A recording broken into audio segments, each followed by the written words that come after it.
అంటే మా ప్రతాపన్న ప్యానల్ని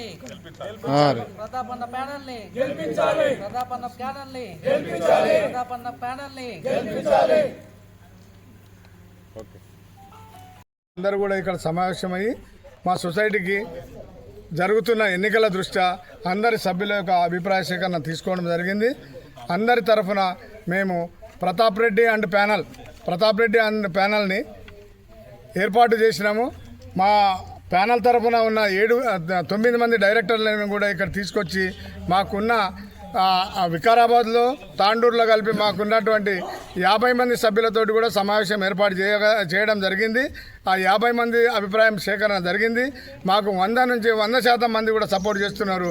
పాత బాడీలో ఉండి వేరే ముసుగులలో 2 గ్రూపులుగా ఏర్పడి 3 గ్రూపులుగా ఏర్పడి పోరాడుతున్న వారికి అందరికీ కూడా మేము బుద్ధి చెప్పదలిచినాం. కాబట్టి మేము ఆ రకంగానే 3 గ్రూపులకు కూడా బుద్ధి చెప్పి మా కొత్త బాడీని కొత్తగా నూతనంగా హైదరాబాద్ జిల్లా ప్రభుత్వ ఉద్యోగుల సంఘము హౌసింగ్ సొసైటీ హైదరాబాద్ మణికొండ జాగీర్లో ఉన్నటువంటి క్యూసిటీ పక్కన మణికొండ జాగీర్లో ఉన్నట్టు ఇండ్లని టీఎన్జిఓ రంగారెడ్డి కాలనీలో ఉన్న ఇండ్ల ప్లాట్ హోల్డర్లందరం కలిసి మా యొక్క కాలనీని అభివృద్ధి పరుచుకుంటాము. మా ప్రతి సభ్యునికి కూడా మొదటి మా డిమాండ్ ఏంటంటే సభ్యుల డిమాండ్ ఏంటంటే రిజిస్ట్రేషన్ కావడం. ఇప్పటికే మేము 2011లో అలాట్మెంట్ చేస్తే ఈరోజు మనకు 2025వ సంవత్సరం 14 సంవత్సరాలు గడిచినా కానీ మాకు రిజిస్ట్రేషన్ కాలేదు. కారణం ఏంటంటే పాత బాడీ వాళ్ళు సరైన నివేదికని ప్రభుత్వానికి అందించలేదు. అలాంటి నివేదికని మేము అందించి సరిగ్గా మాలో ఉన్నటువంటి ఇప్పటికే 65 మంది 634 మంది సభ్యులలో 65 మంది సభ్యులు ఇప్పటికే చనిపోయినారు. ఇదే రకంగా అందరూ కూడా 5-10 సంవత్సరాల రోజుకు సంవత్సరానికి 1-2 చనిపోతున్నారు.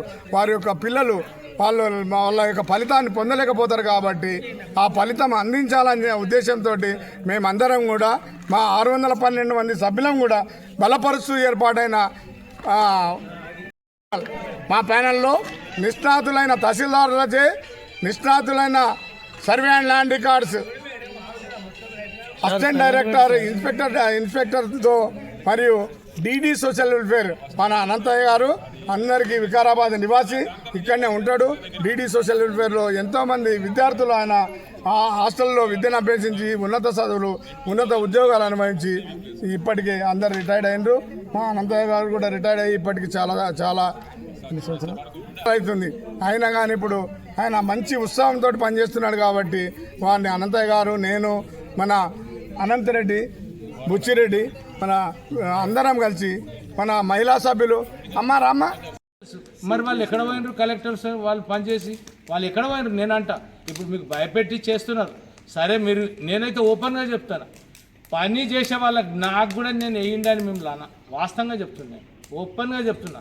నాకేదో దీనిలో ఉద్ధరించి నేను అలా గుంపుకోవాలి డబ్బులు రావాలని కాదు. ఆ పరిస్థితి నేను అలా ఉండి చూస్తున్నా. చాలా ఇబ్బందులు ఉన్నాయి. ఎవ్వడు బయటికి వచ్చి నేను ఈ పని చేస్తా ఏం సంగతి అని ఇప్పటిదాకా కూడా రాలేదు. ఆ ధర్మారెడ్డి ఇంకెవరెవరు అందులో ప్యానల్ ఉన్నారు, ఆ ముసుగులో వచ్చి వాళ్ళు ఎందుకు వచ్చినారో వాళ్ళే చెప్పాలి. నేను వాళ్ళు ఇప్పుడు 10 ఏళ్ళ సంది లేనిది ఇప్పుడు ఏం చేస్తారని వస్తున్నారా పని నేనంట. ఏం చేస్తున్నారని వస్తున్నారు వాళ్ళకి తెలియదా? ఇవన్నీ ప్రాబ్లమ్స్ తెలియదా? కాకపోతే మనం గొర్రెలం. ఎందుకంటే ఎవరు చెప్తే వాళ్ళంటే ఇప్పటికి పోతూనే ఉన్నాం. ఆఫీసర్లమైనాం, రిటైర్డ్ అయినా సార్ మంచి సార్ అంటున్నారు. కానీ ఒక్కరు కూడా క్వశ్చన్ వేసి నువ్వు ఎందుకు వస్తున్నావు సార్, నీకేం అవసరం సార్, ఈ సీట్ నీకు అవసరం సార్, నువ్వు బ్యాకింగ్ ఉండి అందరు సెలెక్ట్ చేసి. ఇప్పుడు ఇంకోటి కూడా చెప్తున్నా నేను, ఇవన్నిటికీ కారణము ప్యానెల్స్ 4 ప్యానెల్స్ అయినాయి. 4 అవసరము. ఒకవేళ ఈ కాలనీ అభివృద్ధి చేయాలంటే అందులో అక్కడ ఉండేవాళ్ళని పని ఎవరు చేస్తారు వాళ్ళని పిలిచి కూర్చునబెట్టి ఎస్సీ సీట్ అన్నంతయ్య ఉన్నాడు ఆయనకి ఇద్దాం, ఇంకోరు రెడ్డికి వెళ్ళి ఒక కమ్యూనిటీకి వెళ్ళి ఇంకొకరికి ఇస్తాం, బీసీకి వెళ్ళి ఎవరికి ఇస్తాం, మైనారిటీకి వెళ్ళి ఒకరికి ఇస్తాం, ఎస్టీకి వెళ్ళి ఒకరికి ఇస్తాం, తక్కిన మహిళకి ఇస్తామంటే సెటిల్మెంట్ అయిపోతుండే. ఇంత పైసలు ఇంత పరిస్థితి మీకు ఇప్పుడు అల్లో కలంలు ఉన్నారు. ఏది గంధ